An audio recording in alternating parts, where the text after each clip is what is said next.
어떤 사람이 캄캄한 밤중에 길을 가다가 언덕 아래로 미끄러졌습니다. 한참을 굴러가다가 간신히 나뭇가지를 붙잡았습니다. 위를 향해서 살려달라고 아무리 부르짖어도 아무도 구해주는 사람이 없었습니다. 캄캄한 밤에 산길을 걸어갈 사람이 없기 때문이죠. 이분은 그때 떠올랐습니다. 하나님 앞에 기도해야 되겠다. 그리고 하나님 앞에 간절히 기도했습니다. 하나님, 아무도 구해줄 사람이 없습니다. 하나님 한 분밖에 없습니다. 얼마 후에 정말로 하나님의 음성이 들리는 것 같습니다. 귀를 기울여 그 하나님의 음성을 들었더니 잡고 있는 손을 놓으라는 것 같아요. 잡고 있는 손을 놓으면 바닥으로 떨어집니다. 도저히 손을 놓을 수가 없었습니다.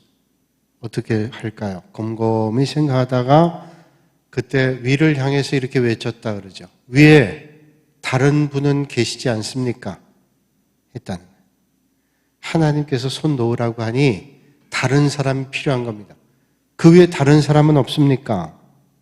그러다가 결국 힘이 빠져서 어쩔 수 없이 손을 놓게 됐습니다.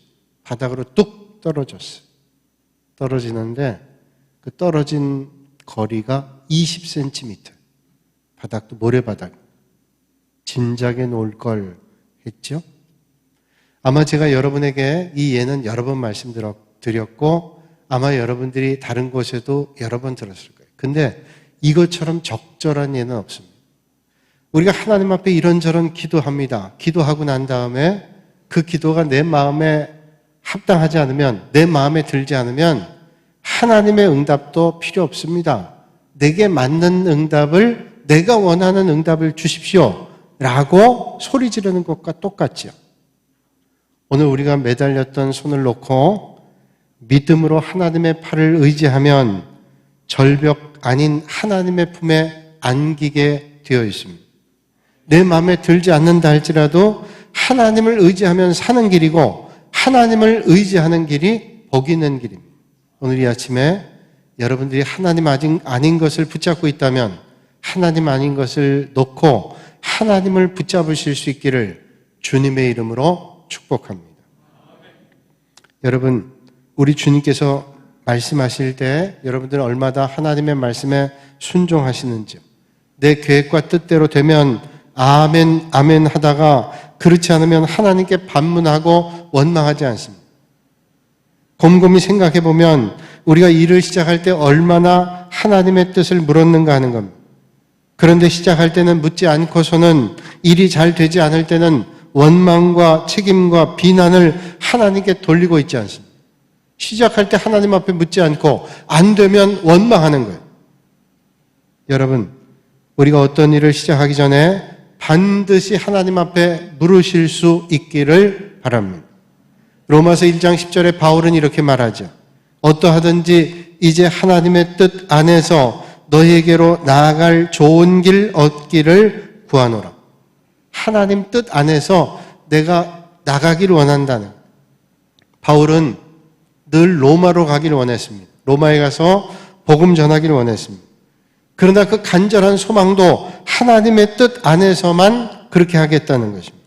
하나님이 원하시면 가고 하나님이 원하시면 가지 않겠다는, 내가 아무리 가고자 하는 열망이 있다 할지라도 하나님이 원하지 않으면 멈추는 거죠. 하나님이 원하시면 가고 싶지 않아도 가는 것입니다.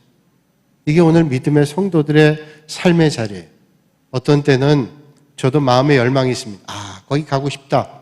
이건 내 마음이죠. 가고 싶은 것이 내 마음이라고 가나요? 하나님께서 원하셔야 가는 겁니다. 하나님이 원하시지 않으면 아무리 가고 싶어도 갈 수 없어요. 그러나 내가 거기 가기 싫은데 하나님이 가라 그러시면 어쩔 수 없이 가는 거예요. 이게 믿음의 길이라는 거예요. 바울은 언제나 하나님께서 허락하시면 했습니다. 하나님이 허락하시면 갑니다. 하나님께서 허락하지 않으시면 멈춥니다. 이게 믿음의 기본이라는 거예요. 우리는 중요한 결단을 눈앞에 두고 혼란이 올 때 과연 이게 하나님의 뜻인가 갈등할 때 있습니다. 이게 하나님 뜻일까 아닐까 갈등할 때 있어요. 그 가운데 믿음으로 이게 하나님의 뜻이라는 게 확신이 되면 마음에 담대함이 있어요. 두려움이 없습니다. 이게 하나님의 뜻이라면, 이게 하나님의 뜻인데 라는 확신이 들면 고민할 게 없습니다. 오늘 우리는 성경 말씀을 통해서 믿음으로 담대했던 여인 하나를 만납니다. 오늘 성경에 보니까 라합이라고 하는 여인이 등장합니다. 이 라합이라는 여인은 기생이라고 성경은 말씀하고 있습니다. 여러분, 기생이라고 하는 직업은 힘 있는 직업 아닙니다. 권력 있는 또는 영향력 있는 그런 직업도 아닙니다. 그럼에도 라합은 여리고 성에 사는 기생에 불과했지만 훗날에 다윗의 족보에 기록되는 예수님의 조상이 되는 그런 복을 받았습니다. 어떻게 그럴 수 있었을까요? 오늘 이 말씀을 통해서 믿음을 통해서 결단하게 하시는 하나님의 은혜를 여러분들이 소망하며 만나실 수 있기를 바랍니다. 라합은 정탐꾼을 숨겨줘야 되냐, 이 정탐꾼을 밝혀야 되냐, 신고해야 되냐, 그런 고민 가운데 있었습니다. 그때 올바른 판단을 할 수 있었던 것은 그의 즉흥적인 순발력이나 감정에 있었던 게 아니라 오랫동안 가지고 있었던 그의 믿음, 그 믿음에 따른 결단 때문에. 여러분, 오늘도 마찬가지입니다. 오늘도 믿음의 길 걸어갈 때 여러분들이 순발력으로 판단하고 결정하고 살아가는 게 아닙니다. 하나님 바라보는 믿음으로 하나님 주시는 지혜를 가지고 매 순간 우리는 결단하며 살아가야 올바로 살아갈 수 있어요. 하나님, 오늘도 믿음 주셔서 하나님의 뜻대로 결단할 수 있는 믿음의 은혜를 달라고 기도하시는 여러분들 되시기를 바랍니다. 올바른 판단은 어디에서 나와요? 많이 배운 데서 오는 거 아닙니다. 올바른 판단은 올바른 믿음에 있어요. 하나님이 주셔야 올바른 판단하며 믿음의 길 걸어갈 수 있습니다. 라합은 비록 기생의 몸이었지만 믿음으로 올바른 판단하며 살아갈 수 있습니다. 우리는 날마다 선택의 기록 가운데 있습니다. 오늘 이 아침에 하나님 앞에 나와 예배 드릴 때도 여러분들이 아마 여러 번 여러 가지를 선택해야 됐을 거예요. 오늘 뭘 입고 갈까? 예배당 가니까 양복을 잘 차려입고 정장을 하고 갈까? 아유, 비 오는데 귀찮다. 잠바 하나 입고 가야지. 그런 결정을 할 때도 있어요. 그때 여러분 어떤 선택해야 될까요?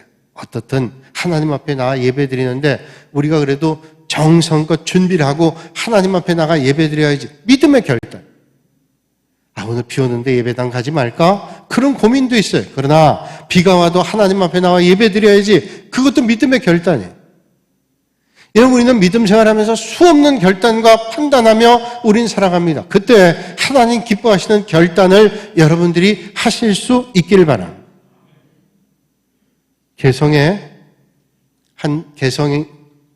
황해도 개성시가 있죠. 개성시에서 한 16km 북쪽으로 가면 박연폭포라는 유명한 폭포가 있습니다. 그 박연폭포를 가는 길에 절벽을 마주보고 있는 커다란 바위 두 개가 있습니다. 아주 높은 절벽 있는 바위에, 그 바위 꼭대기에 올라가면 이쪽 절벽과 이쪽 절벽을 건너갈 수 있습니다. 근데 다리가 없어요. 건너갈 수 있는 방법은 뛰는 것밖에 없습니다. 충분히 뛸 수 있습니다. 왜냐하면 그 절벽 바위와 절벽 바위가 거리가 1m밖에 되지 않아요. 그런데 그 1m밖에 되지 않은 절벽 바위를 뛰어넘는 사람이 별로 많지 않다는 겁니다.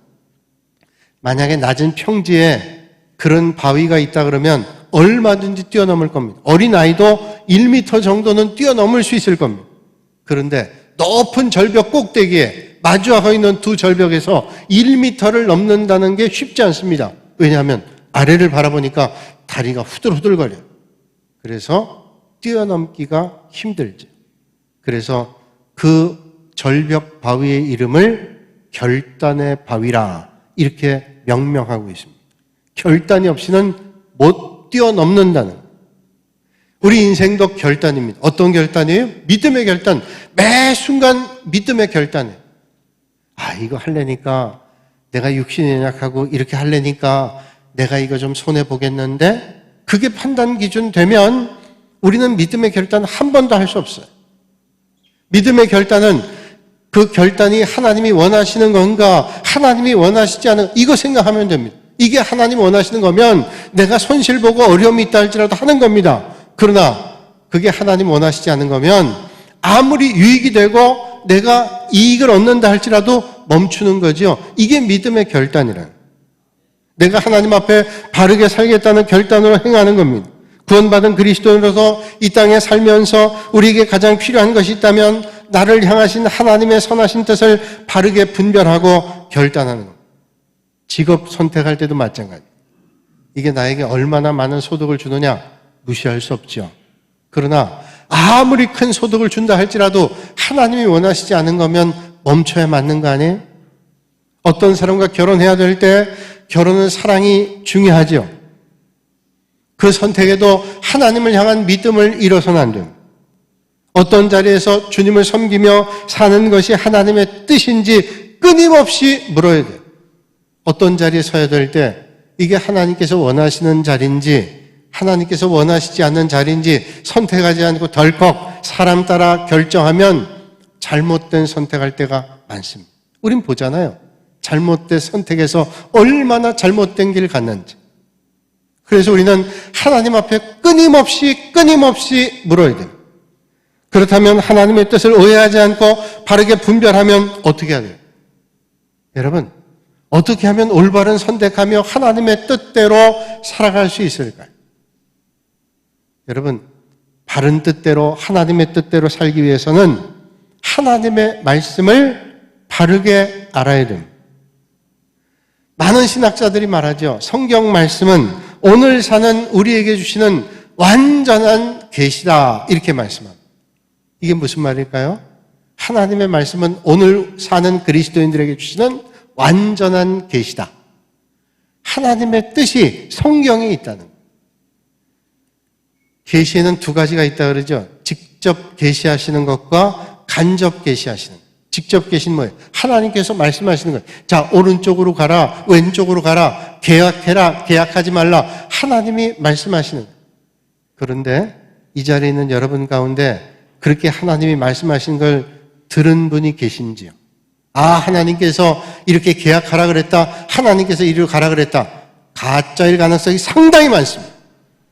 하나님 오늘 아주 특별할 땐 아마 직접 계시할지는 모르겠어요. 그러나 거의 보편적인 교단의 신앙에서는 오늘 하나님께서 성경 말씀을 통해서 다 계시해 주셨다는 그 말은 하나님의 말씀을 읽고 하나님의 말씀을 묵상하고 하나님의 말씀을 통해서 오늘 우리가 어떤 길로 가야 될지 어떤 것을 해야 될지 이미 다 알려주시고 깨닫게 해주시고 있다는 거예요. 그러니까 하나님의 말씀은 온전한 계시니까 하나님 말씀을 읽고 하나님 말씀을 듣고 하나님 말씀 묵상하고 하나님의 뜻을 분별하고 알 수가 있다는 거예요. 그러니까 생각해 보세요. 아무리 교회를 오래 다녔다 할지라도 하나님 말씀을 읽지도 않고 듣지도 않고 하나님의 말씀 묵상하지도 않고 어떻게 하나님의 뜻을 깨달을 수 있어요? 많은 사람 착각하는 게 내가 교회 몇 년 다닌지 알아? 50년이야, 50년, 30년. 중요하지요. 아마 들은 게 많으실 거예요. 그런데 그 하나님의 말씀이 내 안에 들어와 있지 않다면 30년, 50년 다녀도 하나님의 말씀대로 살아갈 수 없습니다. 1년을 다녔다 할지라도 하나님의 말씀을 날마다 묵상하고 하나님의 말씀대로 살라고 애를 쓰고 하나님의 말씀에 귀를 기울이고 하나님의 음성을 듣기 위해서 집중하면 그게 하나님 뜻대로 살 가능성이 많지 않겠어요? 속지 말아야 돼요. 오래 다녔다고 내 믿음이 큰 걸로 착각하면 안 돼요. 하나님의 말씀을 잘 듣고 하나님 말씀을 잘 읽고 하나님 말씀을 잘 묵상해서 하나님의 뜻을 알아가시는 여러분들이 되시기를 바랍니다. 하나님의 말씀을 바르게 알지 못하면 절대로 하나님의 뜻대로 살 수가 없습니다. 하나님의 말씀을 그런데 아는 것만으로 그치면 안 됩니다. 성경에 보니까 사탄도 하나님 말씀을 안 돼요. 하나님 말씀 아는 거 뭐예요? 머리는 무거워졌는데 하나님의 말씀대로 살질 않습니다. 그건 무슨 소용이 있습니까? 히브리서 12장 1절과 2절을 말씀 보면 이러므로 우리에게 구름같이 둘러싼 허다한 증인들이 있으니 모든 무거운 것과 얽매이기 쉬운 죄를 벗어버리고 인내로서 우리 앞에 당한 경주를 경주하며 믿음의 주요 또 온전케 하신 이인 예수를 바라보자 말씀하고 있습니다. 누굴 바라봐요? 예수님을 바라봐요. 예수님 바라본다는 건 물리적으로 우리가 눈을 가지고 주님 바라보는 것만 얘기하는 게 아니라 예수님을 바라보자는 것은 예수님의 뜻이 어디 있는지, 주님께서 우리에게 말씀하신 게 어디 있는지 그 시각을 가지고 주님 바라보라는 거예요. 믿음의 주요 온전하게 하시는 예수님을 바라봐야 우리는 오늘 하나님의 뜻 안에 설 수 있어요. 여러분, 오늘도 이 아침에 하나님을 바라보시고 하나님의 뜻을 발견하실 수 있는 여러분들이 되시기를 주님의 이름으로 축복합니다. 라합이 그런 사람이었어요. 라합은 이스라엘에 보낸 2명의 정탐꾼을 잘 숨겨주고 보내면서 이런 말을 했습니다. 오늘 본문 2장 9절 이하에 말씀하고 있는데 우리가 이해하기 쉽게 세번역 성경으로 제가 읽어드립니다. 잘 보세요. 나는 주님께서 이 땅을 당신들에게 주신 것을 압니다. 우리는 당신들 때문에 공포에 사로잡혀 있고 이 땅의 주민들은 모두 하나같이 당신들 때문에 간담이 서늘했습니다. 당신들이 이집트에서 나올 때 주님께서 당신들 앞에서 어떻게 홍해의 물을 마르게 하셨으며 또 당신들이 요단강 동쪽에 있는 아모리 사람의 두 왕 시혼과 옥을 어떻게 전멸시켜서 희생제물로 바쳤는가 하는 소식을 우리가 들었기 때문입니다. 우리는 그 말을 듣고 간담이 서늘했고 당신들 때문에 정신 잃고 말았습니다. 위로는 하늘에서 아래로는 땅 위에서 과연 주 당신들의 하나님만이 참 하나님이십니다. 아멘. 오늘 정탐꾼을 보내면서 라합 이방 여인이 뭐라고 고백해요? 당신들의 하나님이 참 하나님입니다. 나는 들었습니다. 어떤 하나님? 홍해 바다를 가르고 구름기둥 불기둥으로 인도하시고 대적했던 시온과 옥이라는 왕들이 전멸되고 대적했던 많은 사람들이 무너지고 그 모든 일들 이루신 분이 하나님이신 것을 들으면서 하나님만이 참 하나님입니다 고백했어요. 라합은 구원의 역사를 소문으로 듣고 믿고 그 믿음의 근거에 실천하며 신앙 고백합니다. 그 하나님이 진짜니까 당신들의 하나님 믿는 저들을 내가 돕겠다 이거 아니에요? 진정한 하나님, 우리 민족이 따르고 있는 신들은 우상이다 아니라는 걸 그는 듣고 알았어요. 그리고 하나님만이 참 하나님이다. 평소에 라합은 유명한 사람 아닙니다. 사람들이 존경받는 사람도 아닙니다. 많은 사람에겐 보잘것없는 기생이고 여리고성을 드나든 많은 나그네들에게 술시증하면서 음식을 제공했던 정말로 고달프고 피곤한 인생. 나그네들이 얼마나 피곤해요. 피곤한 사람을 대할 때 얼마나 대접하는 사람 피곤합니까? 또 술 취한 사람들 대접한다는 게 얼마나 힘들어요. 먹고 살려니 그 일들을 하며 살았을 것입니다. 그러나 그가 그 어려운 중에도 하나님의 말씀을 믿었다고 하는 거예요. 보지 못했지만 믿었습니다. 이러한 라합의 믿음으로 된 결단은 그 집을 구원받게 하고 살몬의 아내가 되게 하여 예수님의 조상 믿음의 반열이 되는 하나님의 복을 받게 됐어요. 이방 여인이었지만 기생이었지만 주님의 조상되는 은혜를 그가 만났습니다. 오늘 말씀에 이런 사건이 없었더라면 아마 라합이라는 여리고성의 기생 여인을 우리는 기억할 수도 없을 거예요.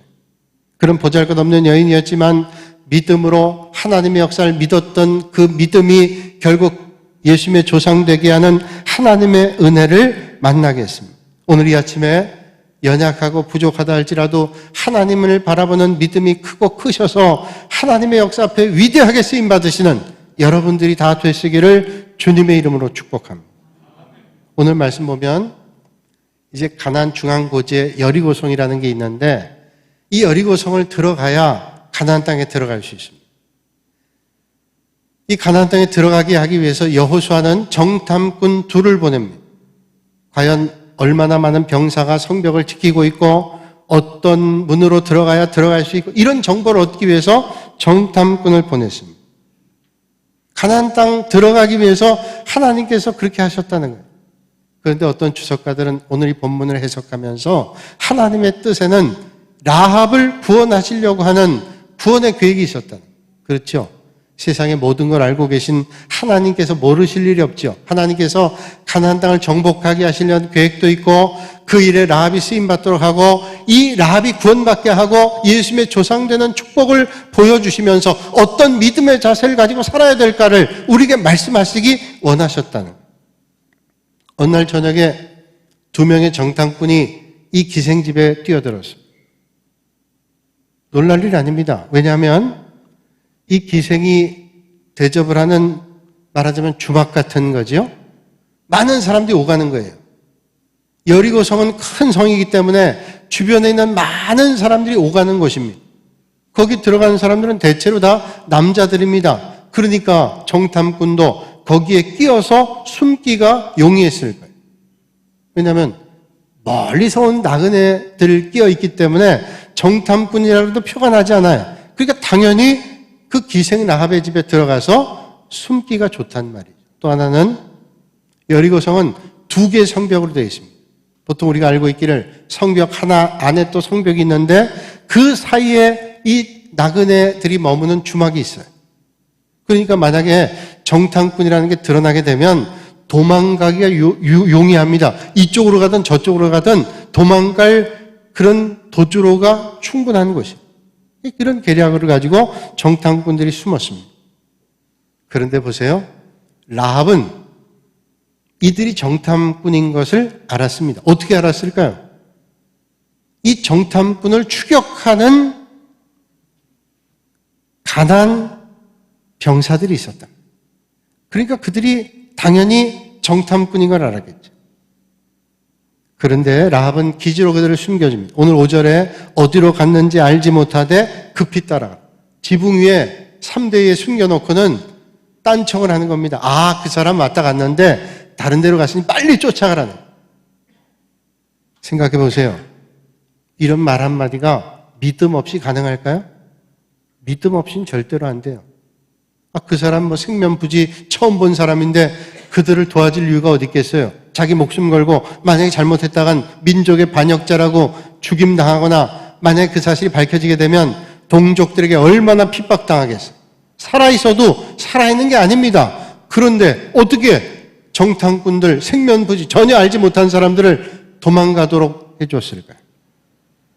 믿음 없이는 도저히 해석할 수 없어요.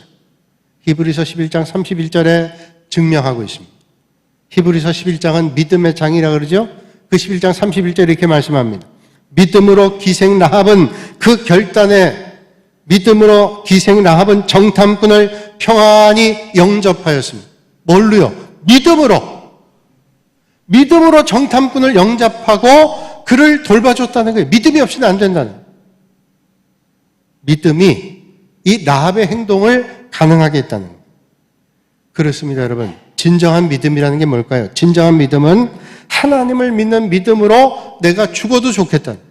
내가 하나님 믿는 믿음으로 손해봐도 좋겠다는 겁니다. 내가 주님 믿는 믿음으로 억울한 일 당해도 좋겠다. 하나님 믿는 믿음으로 기꺼이 가능하다는.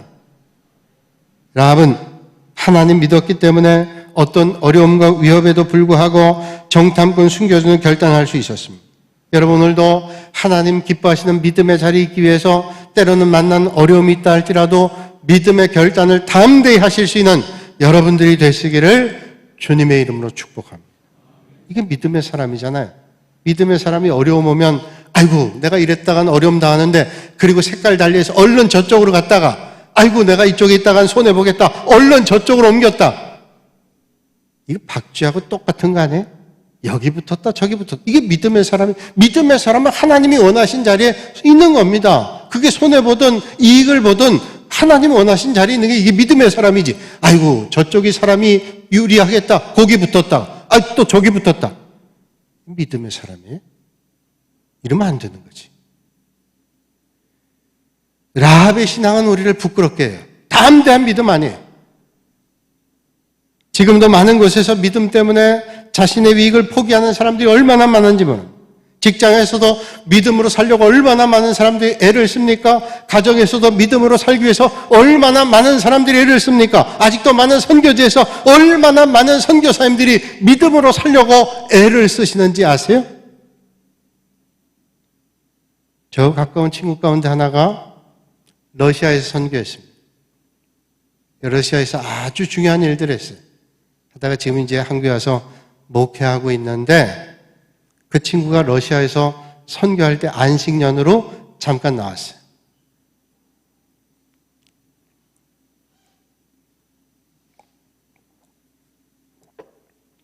러시아까지 갔다 오려니까 목이 말라요. 러시아 갔다가 잠깐 와서 안식년 하는데 이 친구가 아주 착실하고 공부도 잘하고 한동안 장신대 교수로도 있었던 친구. 지금 목회하지만 그 친구가 안식년 때 나왔는데 머리색이 노란 겁니다.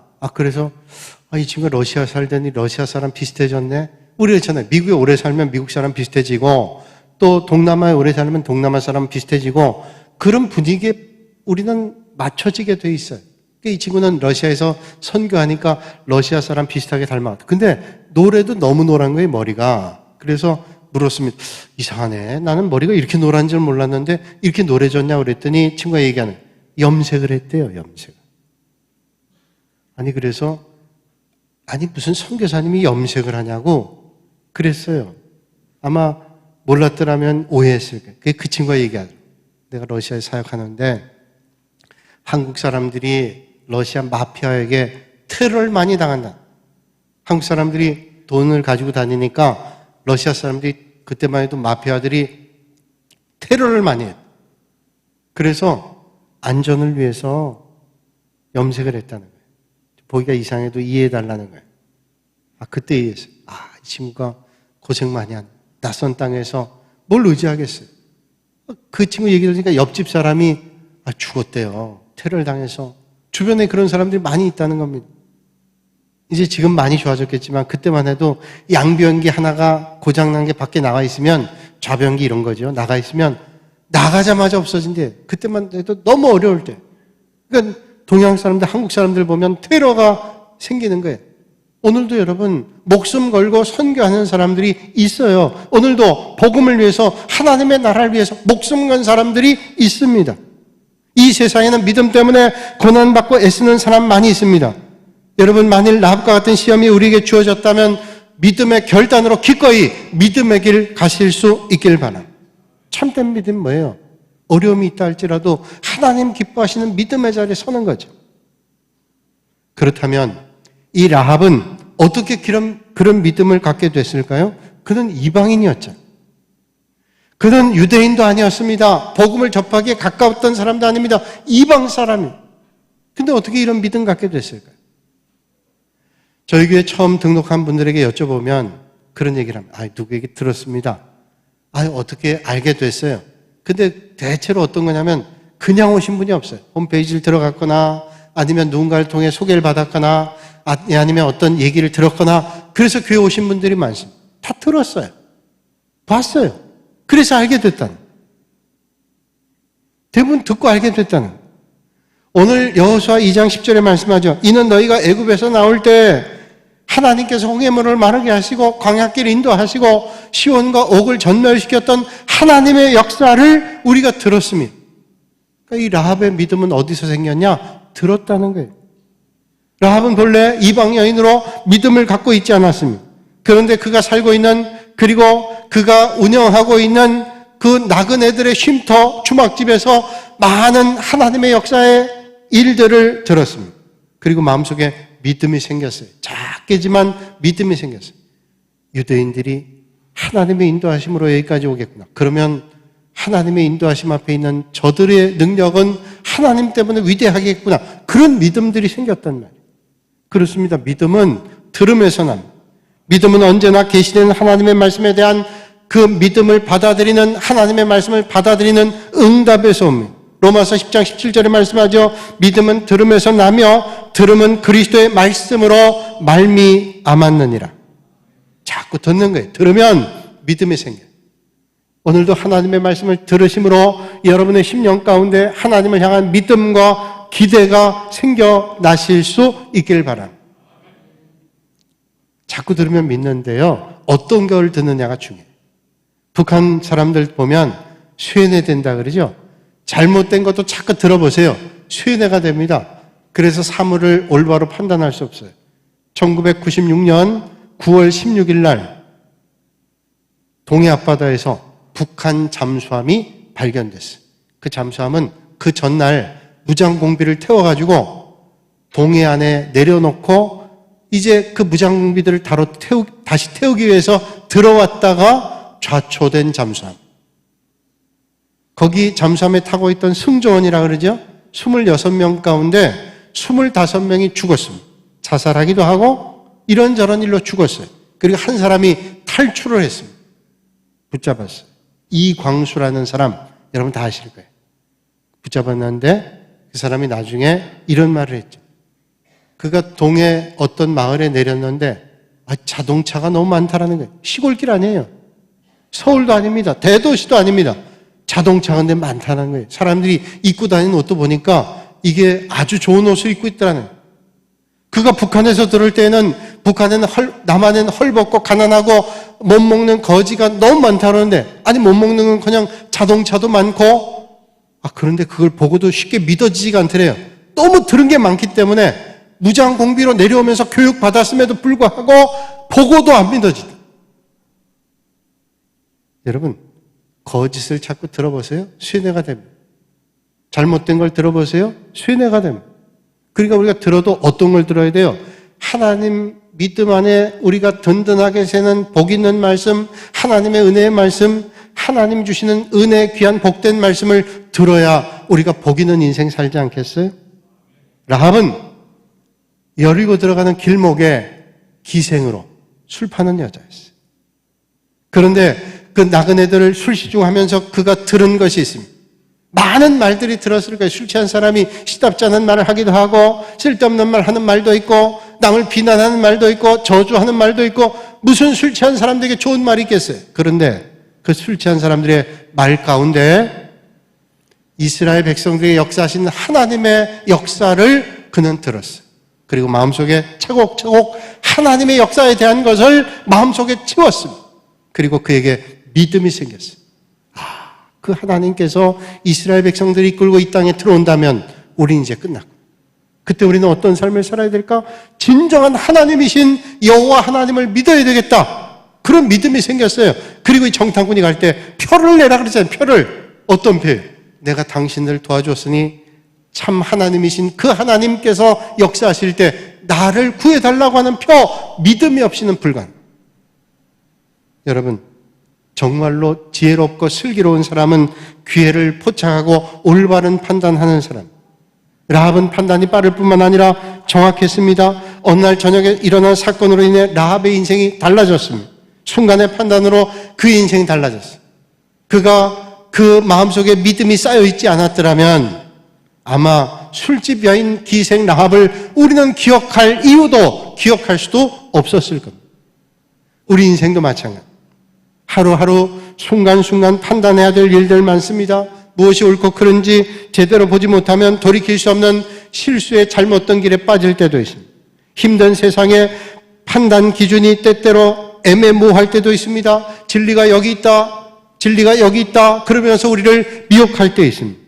그래서 가끔 우리도 흔들리고 비틀거리고 쓰러질 때도 있습니다. 그러나 우리가 정말로 서야 될 자리가 어디일까요? 믿음의 자리. 하나님께서 기뻐하시는 믿음의 자리인 줄로 믿습니다. 그러므로 여러분 하나님의 말씀을 사모하시고 하나님의 말씀을 날마다 바라보시고 우리에게 은혜 베풀으시는 주님을 바라보실 수 있는 여러분들이 되시기를 주님의 이름으로 축복합니다. 하나님의 말씀만이 결국 판단의 기준이고 결단의 목표라고 하면 우린 시시때때로 하나님 말씀에 귀 기울이지 않으면 안 될 것입니다. 말씀에서 벗어난 진리 없습니다. 그러므로 하나님께 묻고 또 물어요. 얼마나 많은 사람들이 잘못된 길 가는지 아세요? 하나님께 묻는 일 없어요. 자기 생각과 판단으로 결정해버려요. 그리고 올바른 줄 알아요. 하나님 주시는 생각, 하나님 말씀, 하나님께 묻고 또 물으셔서 올바른 믿음의 길을 서시길 바랍니다.